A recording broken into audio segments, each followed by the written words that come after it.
This podcast is brought to you by the School of Advanced Study, University of London.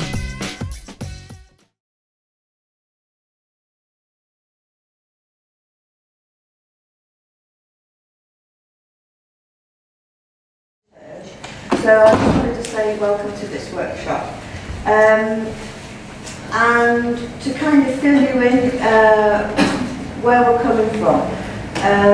There is a fund in the School of Advanced Study called the Casal Fund, which is just for French things. So it's for inviting French people or any topic on French Francophone subjects, right? Part of the IMLR's remit, because we're funded by the government, is to facilitate other people's research. It doesn't have to be people in London. In fact, we'd rather it wasn't people in London. So I said to, come in. Is this the haunted house? It is the haunted room. Yes. So I said to Anne, it would be really nice to have something organised up in Scotland or the north, you know, somewhere from down the south, away from the southeast. And we've got these funds. So obviously I put it in my name, but it's your conference, as it were. So I just wanted to say that they are there, and that fund is there and to be used. So if anybody wants to do something on French or Francophone culture, or bring somebody over from France, in conjunction with the IMLR, need not be here, could be with you, but you know, our logo would have to be on the whatever it is advert. Then just let me know. But that's what we should be doing. That's our remit as Institute of Modern Language Research. We should be supporting research right across the country. So I'm really grateful for picking up on this, and what I would like you to think about when you get round to your discussion. I see you've got some really interesting sounding papers. And you're not from the southeast, which is even better. So make sure that you fill in that little piece of paper that will come around at some point, saying where you're from. We would like to do next year a big conference on the Gothic right across the languages, because that's what we're meant to do, all the languages, not just the major ones. And so if you've got any ideas about that and you'd like to feed them in, then do. I'll have to find someone somewhere who would like to work with the IMLR on that. It might be Anne, or it might be someone else, but we need to be working with someone on that. You've got lots of stuff outside on the table outside my room about the Institute, so if you want to get involved in any of the centres and so on, please do. And I've left some copies there of the Journal of Romance Studies. Just take them if you want. They're just extra copies that you might be interested in. And if you do want to publish these papers or any papers about us, or have a special issue in the Journal of Romance Studies, then just let me know. We're going through our material quite quickly, so stuff's out within 6 months, very quick turnover. Very hard and very quick. So I hope you have a good conference. I might see you again at the reception. Yeah. And welcome. And I hope it all goes well. Bye. Thank you. If you've got any problems, just let us know. If you've got any problems with the I'm just next door. Much welcome. Okay, thank you for coming. I'm Anne Davies. I'm no relation to Catherine Davies. But it is thanks to Catherine that she told me about the Casal funding. I mean, if you are wanting to put something in, French related, it is actually quite easy to apply for. Those of you who have applied for grants before and know how difficult it can be, this one is nice and straightforward. It's really lovely. And you work with Kathy, who you may have met there, the lady with blonde hair, who's been extremely helpful. So thanks to Catherine and Kathy, and to my two speakers, Fanny and Guy, who I'll introduce in due course. I just thought I'd say very briefly something about why this has come about. And it may surprise you to know that I'm actually not anything to do with French at all. I'm a Hispanist by trade, and I also work in Gothic studies at the University of Stirling, which has a strong centre and a strong emphasis on Gothic studies there.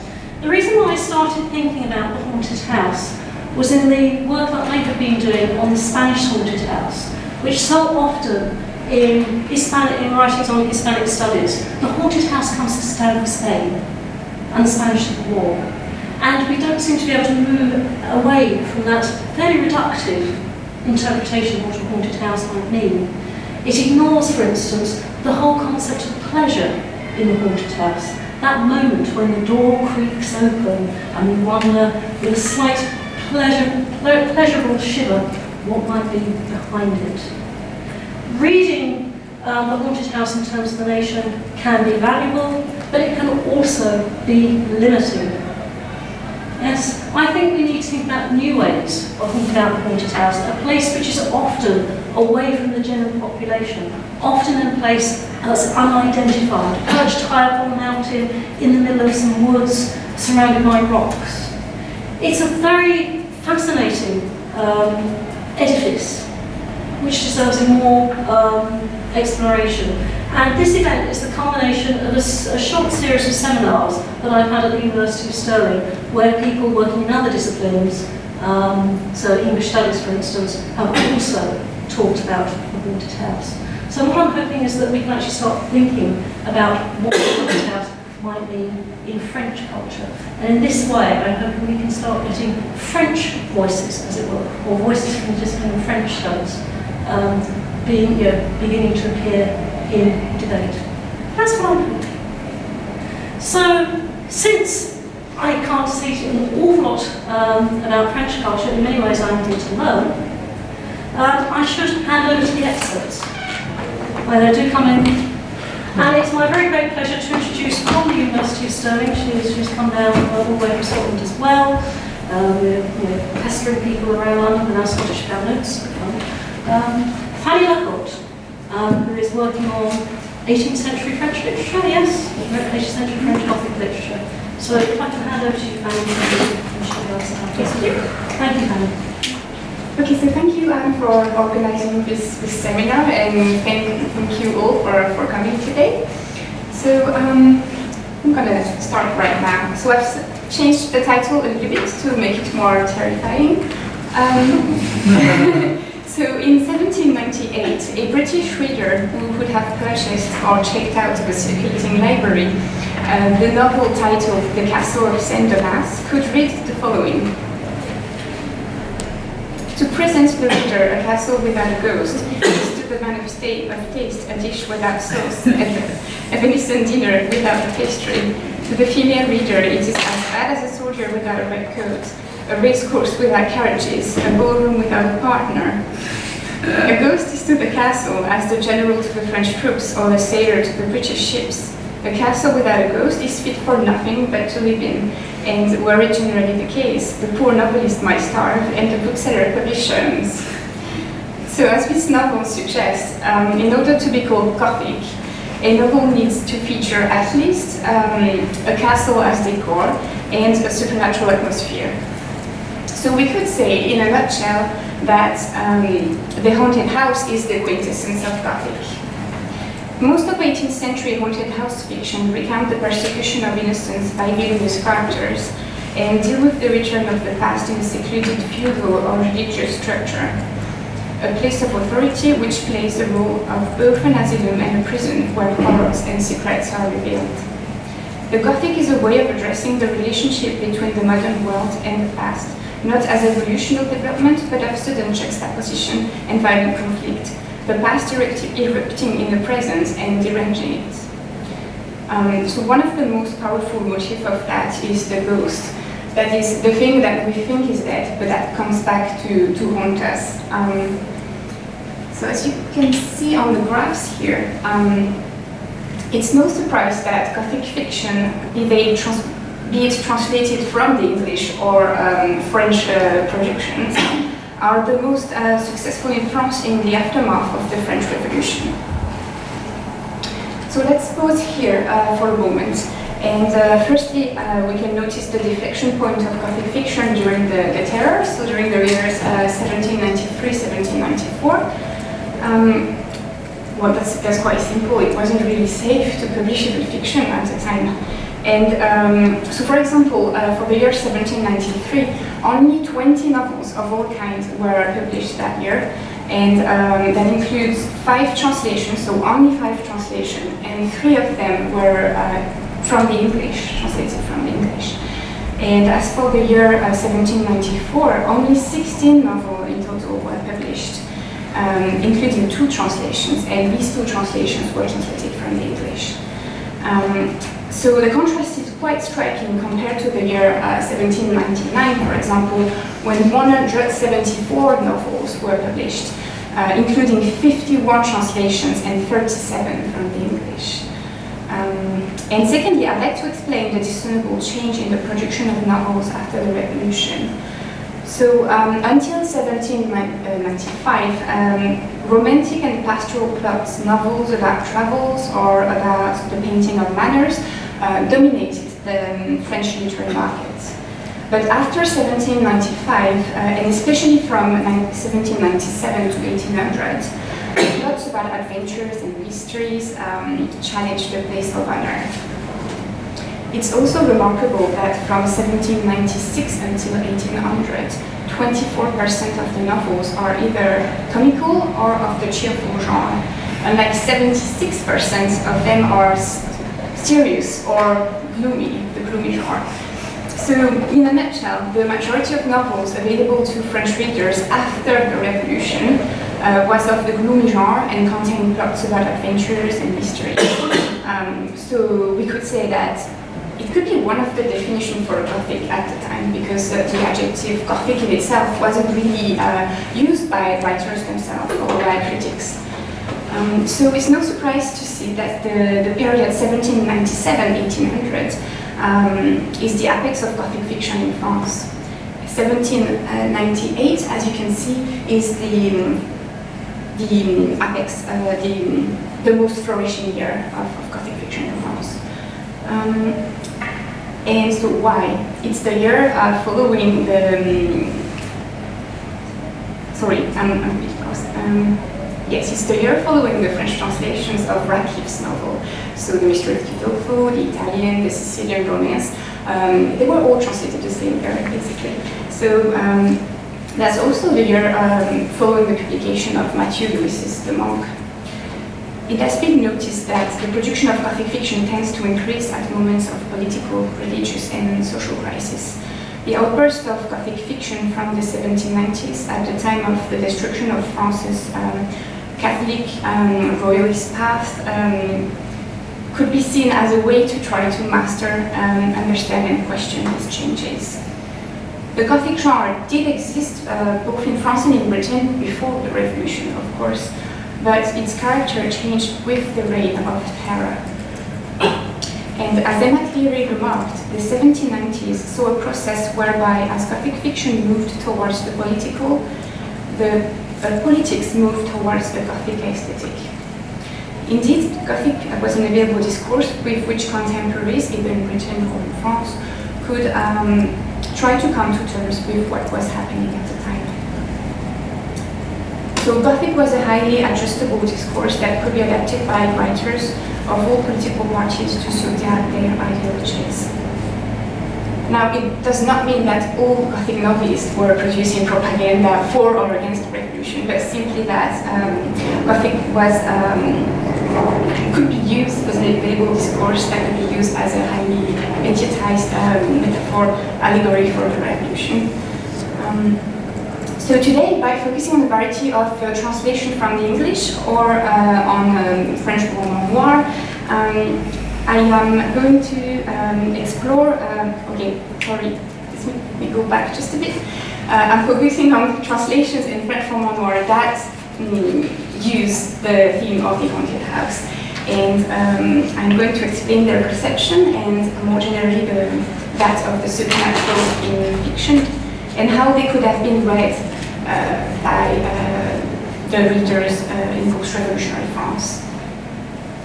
So before diving into the text, I had a look at their dates of publication, titles, illustration, prefaces, critics, in order to see how the books were presented and what critics had to say about it before actually looking at the text themselves. So for titles and illustrations, so I researched how many titles and illustrations did include themes like architecture and the supernatural. And even what has been said earlier about the haunted house as the essence of Gothic fiction, I expected bigger figures. So as you can see, in the end, few titles deal with the supernatural and fewer titles are using both themes of architecture and the supernatural altogether. However, as you can see, architecture is the main theme indicated by titles. So we'll come back to that later. So even though these are not outstanding figures, there seems to be in post-revolutionary France a slight increase of the interest in Gothic fictions promising a haunted house type of story. For the French translations, it's interesting to note that out of 13 titles specifically dealing with both supernatural and architecture, half of these translations are published during the year of the directory, the French directory. That is to say, during the revolutionary aftermath. And the few translated titles specifically emphasize the link between architecture and supernatural, contrary to the original titles, as you can see here, so it's quite interesting. But this is all of it, so they are quite minor, there's not many of them. So I was also interested to look at the engravings accompanying the title page. As you can see here, the scenes that were taken out of the novels to be illustrated were often the most shocking ones, intense ones. And again, I was surprised by finding only very few engravings dealing with the supernatural and mystery compared to the number of novels that were illustrated. So you can see once again that architecture is the main theme represented. We can see it in almost all of these engravings here. But what this study clearly shows is that the illustrations were a French trend, so to speak. I believe this is in part due to the fact that these novels emphasized on visuals, both inside and outside the text. But we'll come back to that later. So both graphs, the titles and illustrations, indicate that French translations of Gothic novels and roman noir emphasize more upon the architectural tropes than their English counterparts. Indeed, the titles include twice as many terms dealing with architecture as English titles, and half of these novels are illustrated with engravings representing either a feudal or religious structure, whereas only a few English works contain illustrations and even less of these epic architecture. So in a nutshell, judging by the very Gothic facade of the novels, French production of the post-revolutionary period promised, if not haunted house stories, at least stories about houses, mainly Gothic ones, castles, abbeys, and so on. So speaking about facades, the facade of Radcliffe's Mysteries of Udolpho, which has been translated into French, is very interesting to look at. As you can see here, okay, so first the title promises mystery and architecture altogether, but if you look at the epigraph here, it also talks about a very Gothic building, right? So that's quite interesting.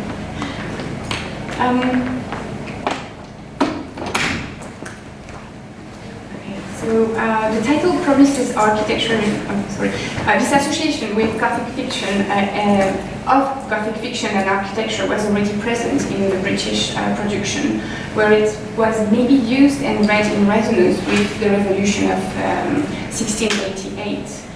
But it seems that, at least in France, it gained new demands, new vigor, and maybe new meaning during and after the French Revolution, the time during which so many castles, abbeys, and convents were sacked and destroyed.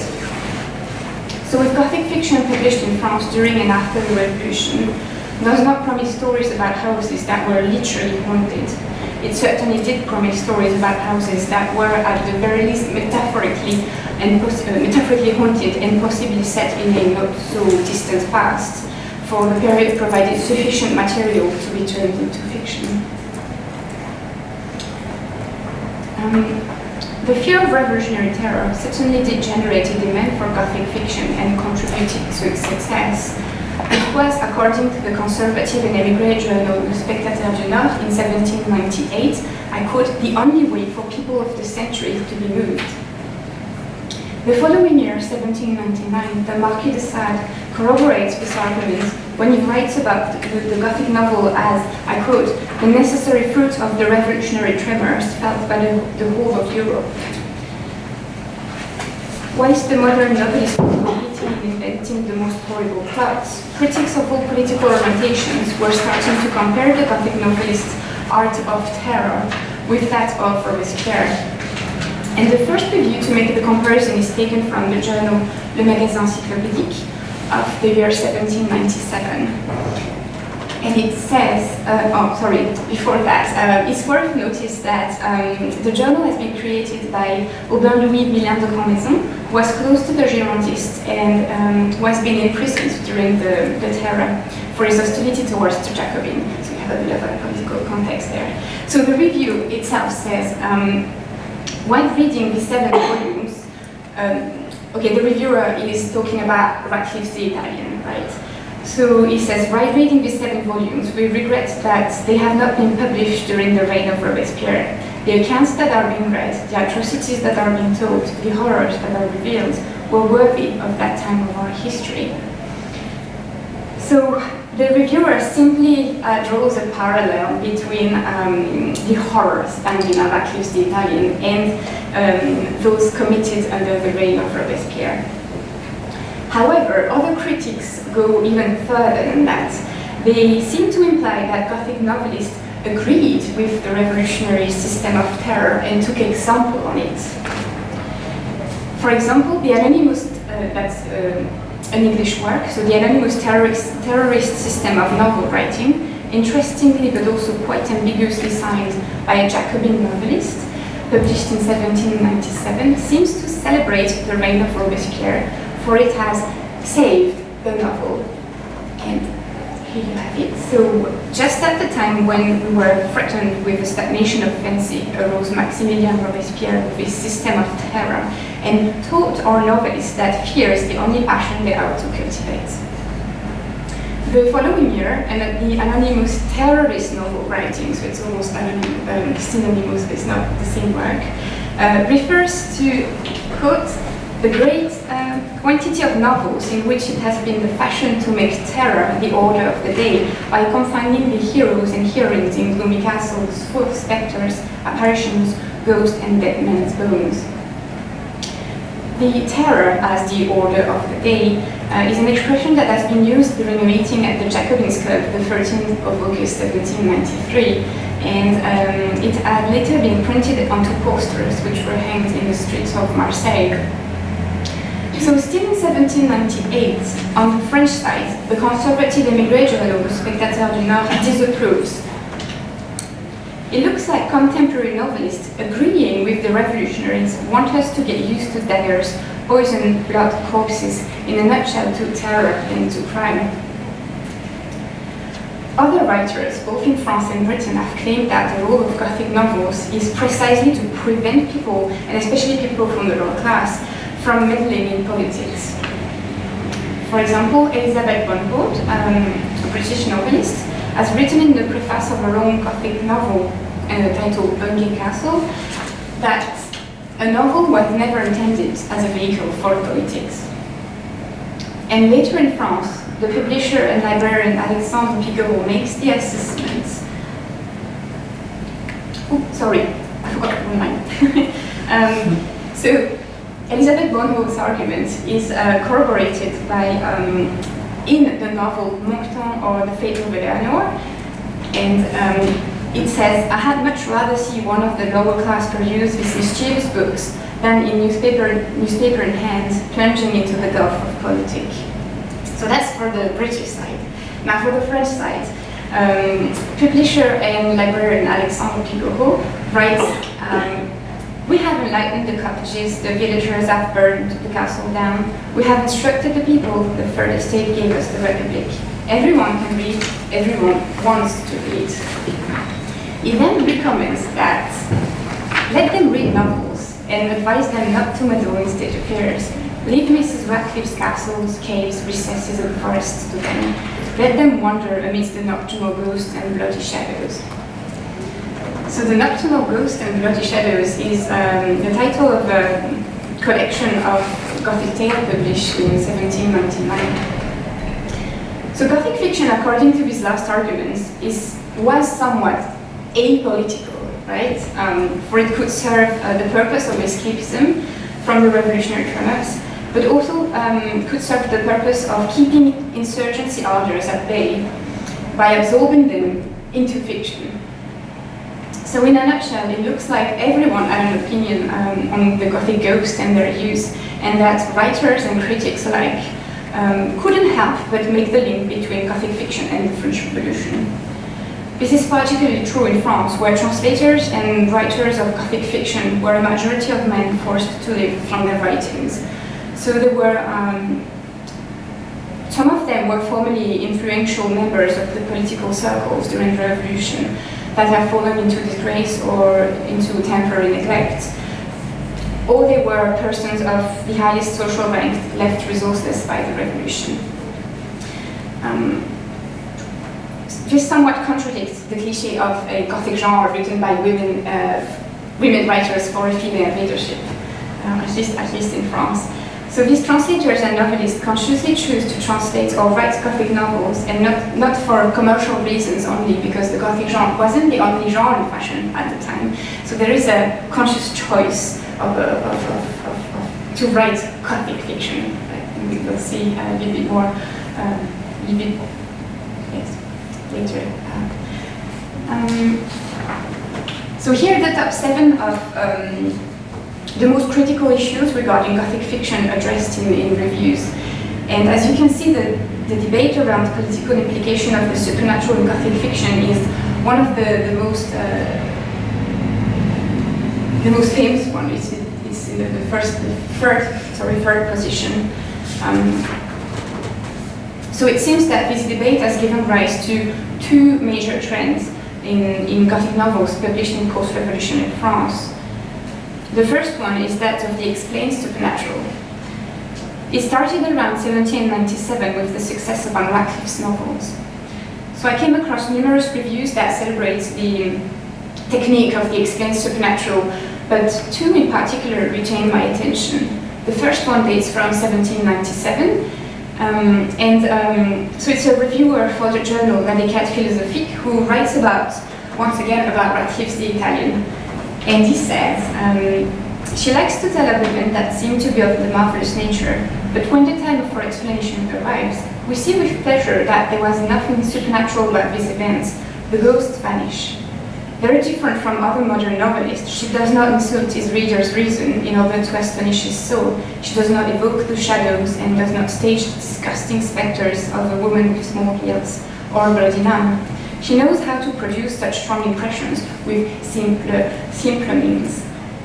So the woman with small hairs mentioned here refers to the ghost of the novel Les Chevaliers du Cygne, The Knights of the Swan by Félicité de Genlis, which features the ghost of a murdered woman, to which we'll come back later, so I won't tell you what it's about exactly.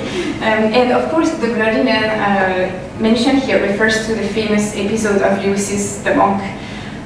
So the reviewer, who signs with his initials, AD, is in fact Amaury Duval, brother of Alexandre Duval, who gave the same year a theatrical representation of Radcliffe's The Mysteries of Udolpho, which was really, really successful.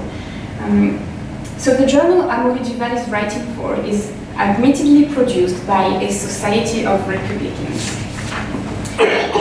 The journal was created during the Terror, and it celebrates the anti-clerical philosophy and the revolutionary ideology. As for the second review, it is written by Marie-Joseph Chénier, man of letters, politically engaged during the Revolution. He was a member of the Cordelier Club and voted for the death of Louis XVI. So Chénier writes, I don't know if you can read it, it's a bit dark, but so he writes, everywhere the marvelous prevails, in woods, castles, cloisters, one believes is surrounded by ghosts, spectres, celestial or infernal spirits. Terror grows, the wonders are piled up, appearance almost becomes certainty, and when the ending is near, everything is explained by natural causes. To deliver the gullible mind from the need to believe in miracles is a very philosophical goal. So these 2 reviews seem to celebrate the explained supernatural in his way of delivering the credulous minds from superstition. It completely agrees with the revolutionary ideology. So it's no coincidence that Radcliffe, who knew how to write supernatural fiction without supernatural, was the most successful Gothic novelist in post-revolutionary France. And it's no coincidence either that the majority of Gothic novels translated in French at the time contained either explained supernatural or no supernatural at all. So very few real haunted houses. Sorry about that. The main purpose of Radcliffe's novel, and that of her imitators, is to somewhat exorcise the ghosts of past oppressions. So basically, it is to show that these aristocratic haunted houses are in fact devoid of ghosts. And since that it's not haunted, well, you can't resist its oppression. So one of these novels is Norman Bentinck or The Fortress of Coutances, published in 1799, and it has been translated in French the following year. So in its preface, the French publisher exclaims that it is with reason that good taste has strongly positioned itself against the really dramatic but almost revolting means, when wisely used, that English novelists too frequently employ, but that becomes ridiculous or disgusting when used by ignorance. We refer to the imaginary apparitions of fantastic beings from the world. He then justifies his choice of publishing a Gothic novel. While finishing reading his book, we see that the terrors of Theodore, the fears of the Good Lamarne, the strange noises, the apparitions in the underground fortress of Coutances, everything, in short, is simple, natural, likely, probable. So the second trend is that of the suppression of ghosts in republication or during the process of translation. Félicité de Genlis, le Chevalier du Cygne, the Knight of the Swan, briefly mentioned earlier with the woman with small wheels, is a famous example of this. So you have the complete title, quite long, in which clearly alludes to the French Revolution. Whose features, which may refer to the French Revolution, are drawn from history. So the novel, which was written before and during the Revolution, when the end was not yet in sight, was first published in 1795, that is, the year following the end of the Terror. By that time, Genlis, who was governess of the sons of Philippe d'Orléans, had suffered tremendous personal loss. Although she herself had fled to England during the Terror, both her husband and Philippe d'Orléans had been guillotined, and one of her daughters had been imprisoned. And the novel, which looks back to a glorious past, that of Charlemagne, features the ghost of Sélanir, murdered by her jealous lover, the Knight Olivier. So until the very last volume of the novel, Sélanir's spectre comes back to haunt the knight.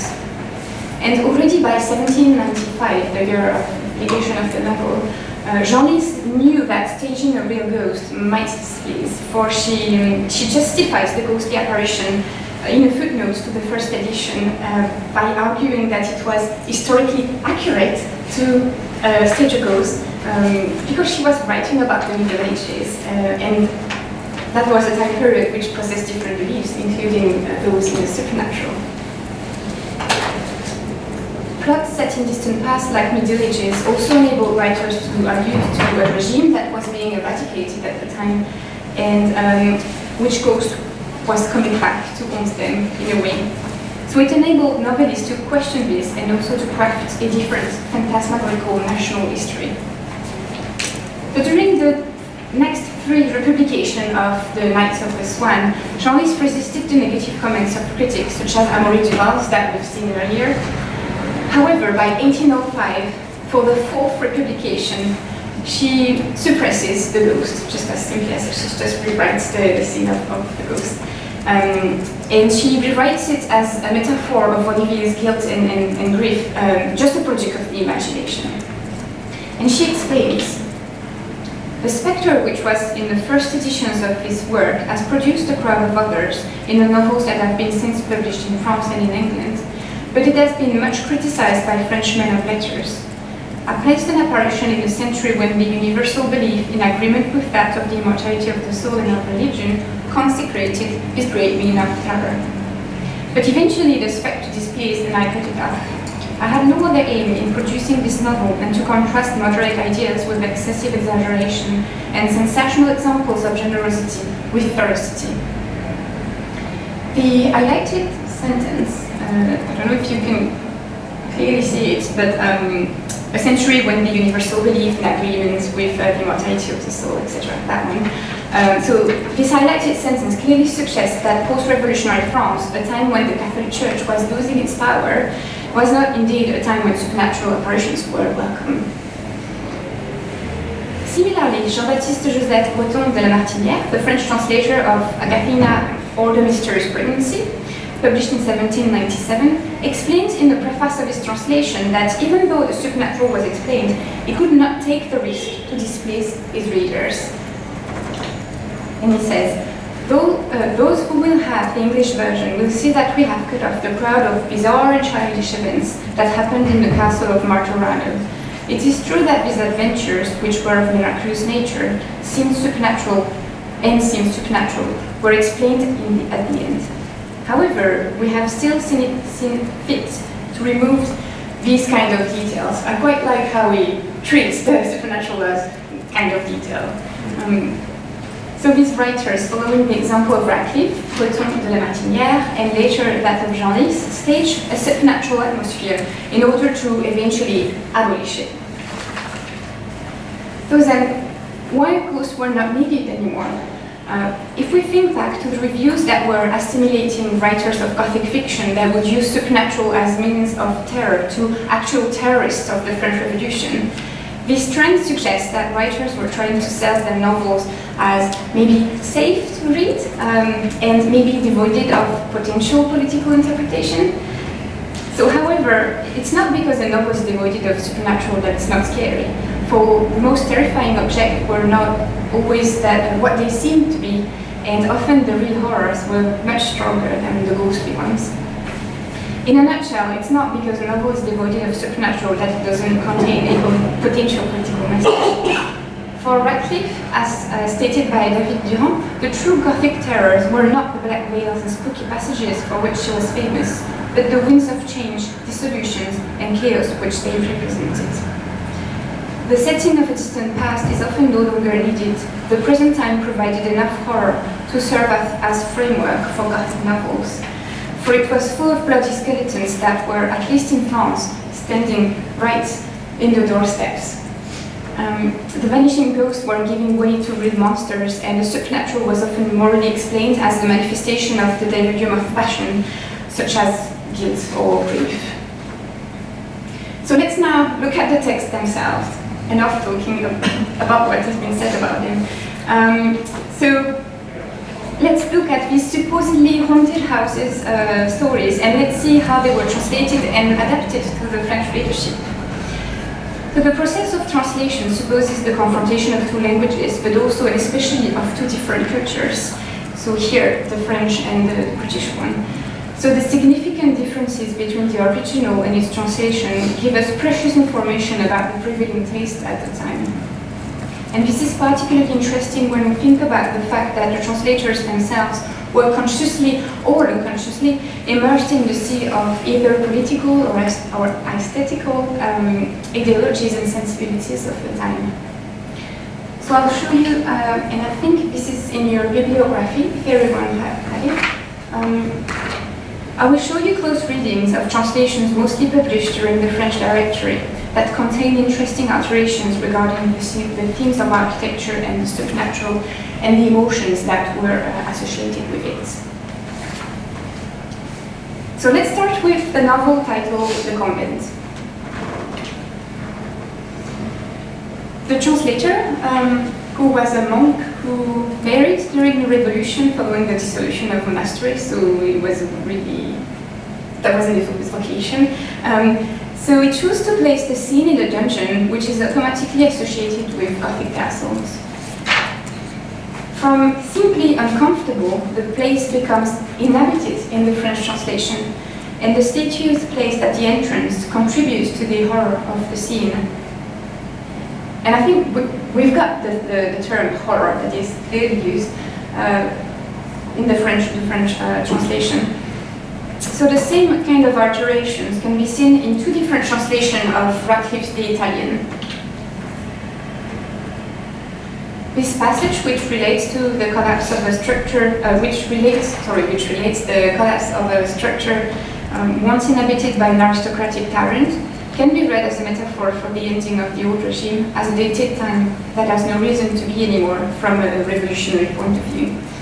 So both the French translation emphasize this metaphor in replacing the villa by a ruined castle that could suggest a description of the destruction of French impressive but at the same time scary Gothic castles.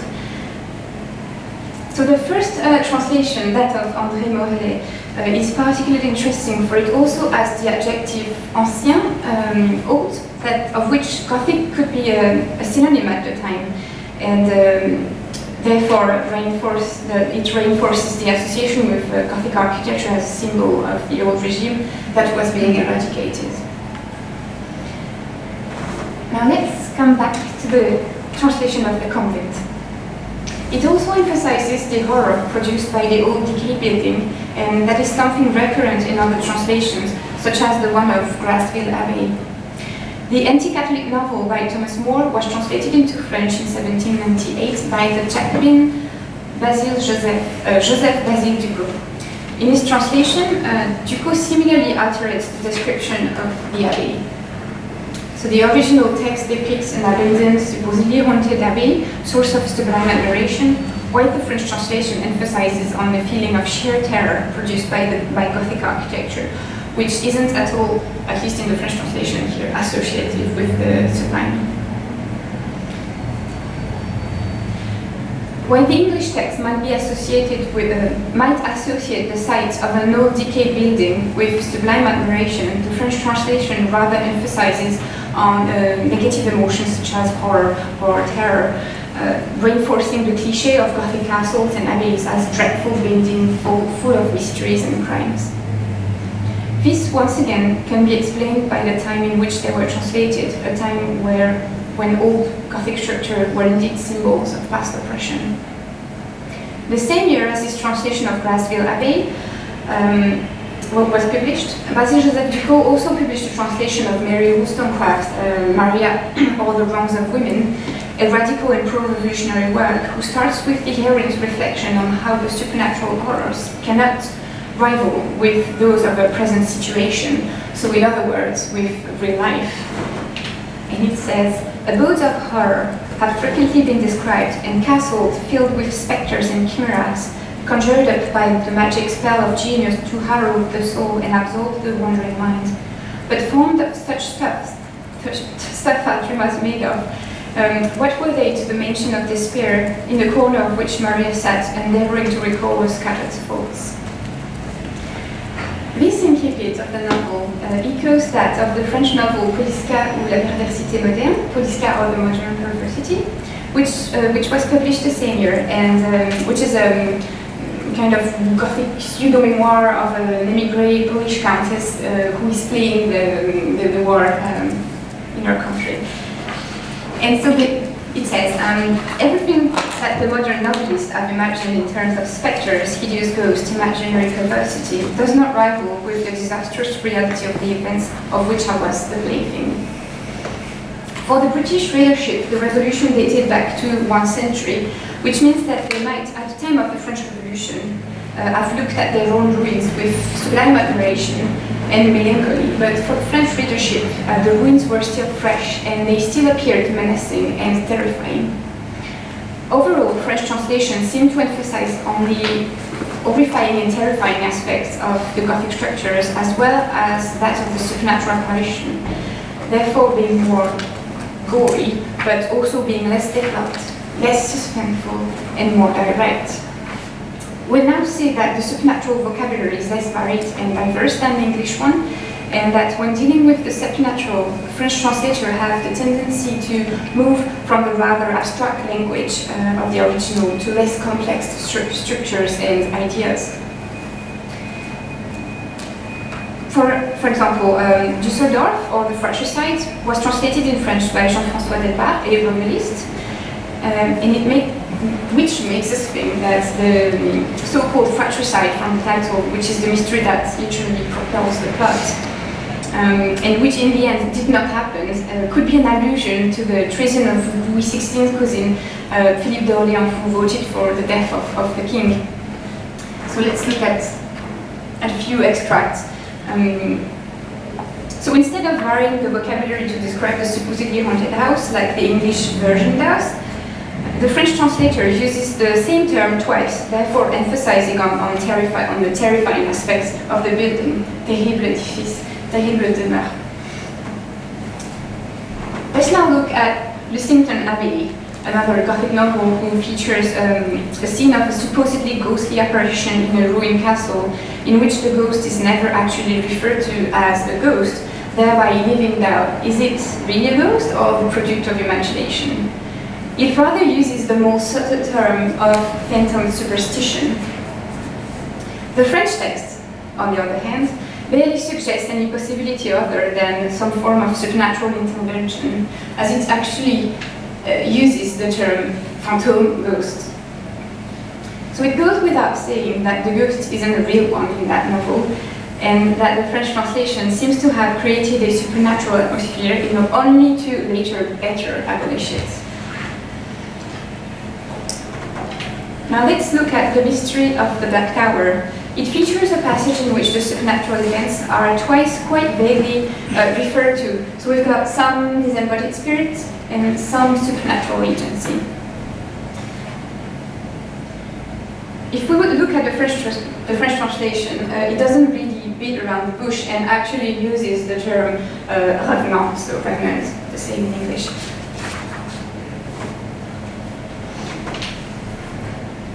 So later in the same novel, while exploring the castle, the protagonist discovers a doublet covered in blood, which is replaced by a corpse in the translation, and which is represented in a engraving. So you can see that there's actually a dead man in the scene, contrary to the English version, which is quite interesting. So, in addition, the French translation suppresses the hero's monologue, but also the ambiguity of his feelings, which is a mix of fascination and repulsion. So, we've got fascinated, and then a little bit later, horror, stupefaction. So you don't have that in the French translation at all. So it's more direct. So the French translation favors a more direct type of narration that insists on the pure horror of the moment.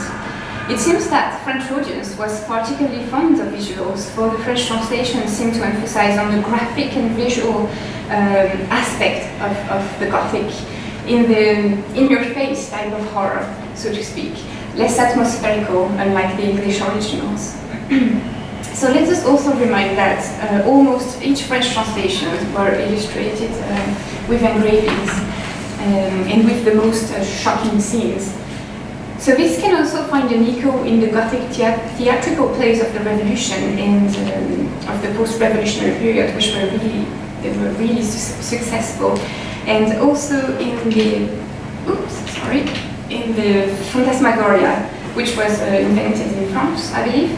So it's a form of theater which uses a modified magic lantern to project frightening images like ghosts or devils and such Gothic supernatural apparitions, which you can see on the engraving. So let's go back to the mystery of the Black Tower. So the mystery of the Black Tower, as well as in other Gothic novels that I could look at, it seems that when the English text employs a variety of vocabulary to refer to the supernatural, the French version will almost always translate it by revenant. I think this example is quite clear, for we have 3 times the term ghost translated by revenant in the French translation. So I looked for definitions in the dictionary of in the Dictionnaire de l'Académie Française, the dictionary of the French Academy. I looked at 2 editions, one from 1762 and another one from 1798, at the time where these novels were published. And I also looked in the Encyclopedia of Diderot and D'Alembert. So the terms ghost and apparition or vision did exist, and the definition given by the dictionary and the encyclopedia seem to refer to them as products of the imagination. The same goes for revenant. The encyclopedia says, the words goblin, ghost, spectres, revenant, and the likes abound in countries in proportion to their stupidity and their barbarism. What proves that we live in more enlightened times is that all these names have disappeared. Let us thank philosophy, education, and men of letters. So all these definitions reflect the Enlightenment and later that of the Revolution, the project of the Enlightenment and later that of the Revolution, and that of the First Republic. To get rid of superstition, Catholic beliefs, through education, and to establish the cult of reason. This is also why so many Gothic novels were deceptive, by promising a ghost story and instead giving a rational explanation for the supernatural. However, I believe this is particularly interesting that the term revenant is so recurrent to refer to the ghost of Gothic novels published in post-revolutionary France. At a time when the old regime and the principles of nobility and feudality were at the center of discourses and actions, and at a time when so many aristocrats were killed and many others would flee the country to come back later or to hide in their countryside castles. So the revenants of these novels almost always turned out to be aristocrats, either imprisoned in Gothic castles or in Gothic abbeys, or they are hiding either from a persecutor or to expiate a crime. So by coming back to life at the end of the novels, they quite literally embody the definition of revenant given by the dictionary. Here you have it. So something or someone that comes back from another world. So here, maybe the old regime. So they embody the Freudian notion of the return of the repressed, with which Gothic fiction has since been read. So I'd like to finish this presentation with a few French non-fictional accounts that complete the novels available to readers at the time of the post-revolutionary period. And that use Gothic as a discourse to make a pseudo-historical narrative of the revolutionary events. In this text, the architectural symbols of the monarchy and of the revolution are turned into phantasmagorical and sublime Gothic spaces which are haunted by terrorist monsters and living dead aristocrats. So I'd like to start with the conciergerie. So the conciergerie was a royal prison used during the revolution as a place where prisoners were awaiting to be called on the guillotine. And in Les Nuits de la Conciergerie, the Nights of the Conciergerie, Claude-François Xavier Mercier de Compiègne relates how he came to be imprisoned in that conciergerie for having written a book that displeased the government. In his account of his imprisonment, the Gothic buildings of the conciergerie is described as a dreary place metaphorically haunted by those who died on the guillotine, and whose walls covered in blood testify of all the unjust crimes that have been committed. Walls of prodigious age, bristling with iron spikes, rose everywhere around me. Chorus columns, loaded with names and still tainted with thick black blood shed during the Septembrines, filled my mind with a barrage of gloomy thoughts. I seemed to see the invisible and heavenly hand that was making the blood sweat from below the stone, which had become sensitive, as one wanted to make it disappear, and she demanded it would be avenged. So here a prisoner who is not a royalist, but rather a victim of the terrorists, uses the Gothic imagination to denounce the injustice of the terrorist system. Now let's move on to the Tuileries Palace. In 1802, the historian Joseph Pierre-Alexis Roussel publishes the account on the events that have taken place in the Tuileries Palace. As a guard at the palace during the revolution, he relates how mutilated, that's the term he actually uses, the palace became after the bloody insurrection of the 10th of August 1792. So I should have a slight disclaimer for this quote, because it's quite graphic. So everywhere people drink and laugh, the royal wine is dripping on the pavement and the floors of the palace. It merges with the victim's blood. Their mutilated bodies lie scattered along the terrace and in the avenues of the garden. The lobby exploded with blood. It is still steaming. I entered the chapel. What a show! Already disfigured corpses already prey to a million innocent flies. So it's quite interesting to note that this account has been, in its turn, translated into English in 1803, so the year following its publication, by a Gothic novelist, Fanny Lacôte. So finally, long after the Revolution, Jules Clamecy in Ruines et Fantômes, Ruins and Ghosts, actually uses the same Gothic imagery to look back at the dark period of the French Revolution. He describes another royal symbol, the Palace of Versailles, which becomes the phantasmagorical theatre of ghostly apparitions. Versailles, at this name, a whole past awakens, evanescent ghosts of an illustrious past return, as if invoked among the deserted groves. What a strange legend is that of Versailles. It is said that at night, when the deputies are gone, all the ghosts that haunt the palace, constables with iron cuffs, marshals, soldiers, diplomats, kings, princes and emperors, all that is past, all that has been once power and sometimes glory. It is said that these spectres glide along the gallery of the tombs. So as I said before, this work is much later than the other one that has been published in 1874. But I have used it here to show that, like many writers of the second or of the third generation who haven't lived the French Revolution, Clamecy cannot help but create a phantasmagorical version of the dark deeds of the Revolution. And he does that by placing ghosts in its most symbolic structures. The buildings depicted in his accounts remind me of a quote from Honoré de Balzac, a famous French writer who started his novelist career by writing Gothic fiction. And in one of them, he refers to Gothic castles as the tombs of ancient France. So this allusion to Gothic castles as tombs of the old regime led us think that they might be haunted, at least metaphorically, by the shadow of the guillotine, or that they were starting to play the role of ghosts themselves, by reminding the living of a recent past that has been eradicated. To conclude, Daniel Hall has written that by 1800 it's not quite acceptable for ghosts to be real, but in my opinion, at least in France, this statement can be made much sooner during the revolutionary period, for it agreed with the revolutionary and republican projects of secularization and nationalization, and with the will to exorcise the ghost of the past. Some of the Gothic novels that I have studied present a deceptive facade to the reader by promising either in their titles or illustrations the staging of a literal haunted house, and by turning out to be of the explained supernatural genre.